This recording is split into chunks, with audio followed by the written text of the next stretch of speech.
10 సంవత్సరాలు 1,81,000 కోట్ల రూపాయలు చంద్రశేఖరరావు గారు సాగునీటి ప్రాజెక్టుల మీద ఖర్చు పెట్టిండు.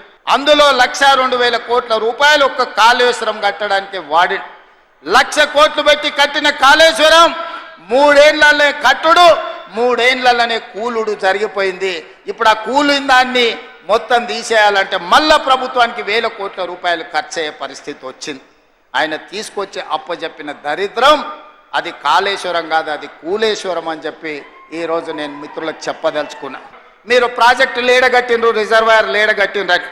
నేను హరీష్ రావు గారికి టీఆర్ఎస్ నాయకులకు సవాల్ ఇస్రాదలుచుకున్నా. పిల్లకాకులతో నాకెందుకు కానీ అసలైన ఆయన రమ్మని ఆయనతోనే మాట్లాడతా. శ్రీరామ్ సాగర్ మీద మాట్లాడదామా, నాగార్జున సాగర్ మీద మాట్లాడదామా, శ్రీశైలం ఆనకట్ట మీద మాట్లాడదామా, జూరాల మీద మాట్లాడదామా, భీమా మీద మాట్లాడదామా, నెట్టంపాడి మీద మాట్లాడదామా, కోయిల్ సాగర్ కట్ట మీద మాట్లాడదామా, రాజోలి బండ డైవర్షన్ స్కీమ్ దగ్గర మాట్లాడదామా, లేకపోతే మంజిరా పరివాహక ప్రాంతంలో మాట్లాడదామా? చంద్రశేఖరరావు గారు వీళ్ళని కాదు, నువ్వు రా. వెనకడికి చెప్పారు, నీకు తెలుసు కదా మా దెబ్బ ఎట్లుంటుందో, కాంగ్రెస్ పార్టీ కార్యకర్తల దెబ్బ. 2023 డిసెంబర్ 3 నాడు చూసినావు కదా మా కార్యకర్తల దెబ్బ. అందుకే ఇవాళ ఆయన మొహం జల్లక ఫామ్ హౌస్ లో దాచుకొని ఇవాళ వీళ్ళను ఉసిగొల్పుతున్నాడు. ఏమన్నా అంటే పెద్ద మనిషిని అట్లా అంటారా అంటే, పెద్ద మనిషిలాగా వ్యవహరించాలి కదా అని నేను అంటున్నాను. ఆయన అనుభవాన్ని తెలంగాణ కోసం వాడా? అధికారం పోతే బయటికి రాడా? బయటికి రానప్పుడు ప్రతిపక్ష హోదా ఎందుకు? 58 లక్షల జీతం ఎందుకు?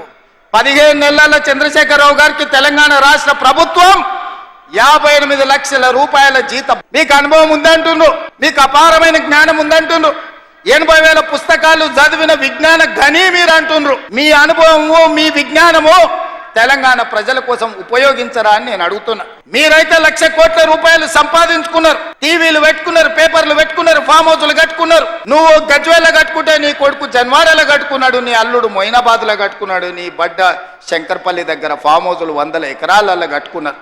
మరి తెలంగాణ ప్రజలు ఉన్న భూములు అమ్ముకొని ఆత్మహత్యలు చేసుకుంటుంటే ఈ ట్రిక్ ఏదో మాకు చెప్పరా?